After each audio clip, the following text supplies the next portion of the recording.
America has been invaded before. Its capital has burned before. But history rarely speaks about it. An event obscured by the fog of time, yet pivotal in shaping the nation's destiny. The year was 1814, a year that witnessed the unthinkable, the unimaginable. A year when the capital of the young United States, Washington, D.C., was set on fire. The United States was young, still fragile, still proving its place in the world. This was a nation of pioneers, of dreamers, of revolutionaries. They had fought for their independence, and now they were learning what it meant to stand alone, to stand strong. The ink was barely dry on the Constitution, and the echoes of the Revolutionary War were still fresh. The country was a patchwork of territories, stitched together with hope and courage, and perhaps a dash of audacity. The United States was a grand experiment, a new kind of nation that dared to believe in the power of the people. But it was also a country in its infancy, grappling with the complexities of governance and diplomacy. Its capital, Washington, D.C., was a symbol of these ambitions, a city carved out of wilderness, a beacon of democracy rising from the marshy banks of the Potomac. Across the ocean, the British Empire watched closely, angry, powerful, and unwilling to forget humiliation. The wounds of the American Revolution were still raw, the memory of loss and defiance still bitter. The empire was not done with America. Not yet. British troops advanced with precision. Armed with the might of an empire, they marched with a chilling, methodical determination. The American defenders, vastly outnumbered and outmaneuvered, buckled under the heavy onslaught.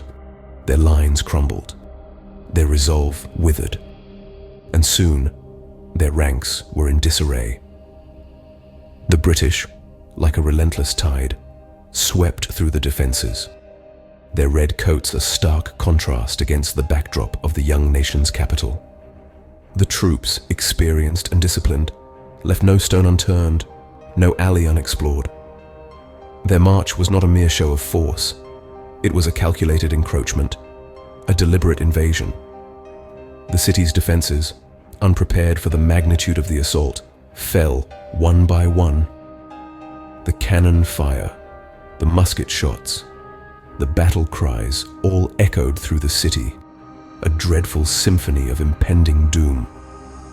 The American soldiers, their spirits breaking, began to flee. They ran from their posts. They ran from the invaders. They ran from the horror that was unfolding before their eyes. The civilians, caught in the crossfire, scattered in panic. Their homes, their city, their nation's capital was under siege, and there was nothing they could do but run. In the face of the British onslaught, the heart of American democracy, Washington, D.C., stood nearly defenseless. The capital, the symbol of a nation that dared to dream, that dared to challenge the old world, was on the brink of falling. The British invasion was not just an attack on a city. It was an attack on the very spirit of a young nation, striving to carve out its place in the world. As the dust settled and the echoes of battle cries faded, an eerie silence fell over the city. The once bustling streets were now deserted. The proud structures now bore the mark of the invaders. The heart of the new world had been pierced, and Washington stood nearly defenseless. Flames consumed the capital. It was a sight that no one ever expected to see. The heart of a nation, its symbol of unity and power, was now a towering inferno. The fire roared, crackling and hissing, as it devoured the once grand building. The majestic columns that held the dome, the intricate carvings, the beautiful murals, all were being reduced to ashes. Then, the President's house, a symbol of leadership and stability, was next in line. The fire engulfed it, turning its once elegant and stately facade into a horrifying spectacle of destruction. The rooms that once echoed with discussions of unity and freedom were now filled with smoke and flames. The documents, the treaties, the letters, the records, all that represented the nation's young history, turned to ash. The Library of Congress, the United States Treasury, and the War Department each fell victim to the fire. The heart of the nation was being ripped out, piece by piece, building by building. Each structure that fell, each document that burned, was a blow to the spirit of the young nation. The streets of Washington, once bustling with life, were now deserted. The only sounds that could be heard were the crackling of the fires, the crumbling of the buildings, and the distant footfalls of the British troops. The invaders watched as the capital of their former colony burned. But amidst the destruction, there was something else. Something that the British troops hadn't expected. It was the spirit of the American people. Even as they watched their city burn, there was a resolve in their eyes, a determination. This was their city, their nation, and they would not let it be destroyed. The burning of Washington was a dark chapter in American history. It was a moment of despair, a moment of loss, but it was also a moment of resilience, a testament to the strength and spirit of the American people. For the first and only time in history, a foreign army controlled America's capital. But it was not a victory.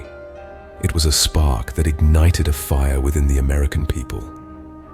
A fire that would burn brighter and stronger than the flames that consumed their city. Then, the sky changed. A violent storm arrived. As if the heavens themselves had taken sides, black clouds gathered overhead, casting an ominous shadow over the burning city.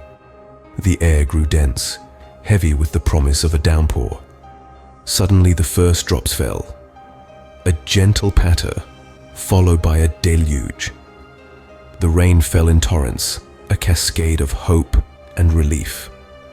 The howling winds whipped through the streets, an ethereal force of nature in the midst of human chaos. The flames that had been consuming the city began to waver, flicker, and finally, surrender.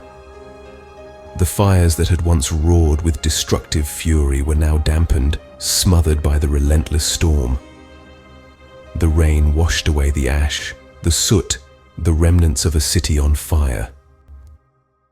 Washington was destroyed, but not defeated.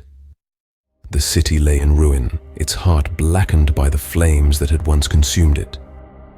But from ashes, like a phoenix, it began to rise. The sound of construction echoed through the streets, a testament to the unyielding spirit of its people. The task was daunting, the damage extensive, but the resolve was stronger. The nation, though shaken, refused to be shattered. It showed a resilience that was as vast as the land it encompassed. Brick by brick, building by building, the city was restored.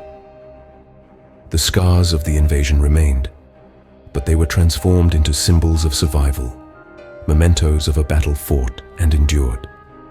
In the heart of the city, the president's house stood, a ghost of its former self. But it too was given new life.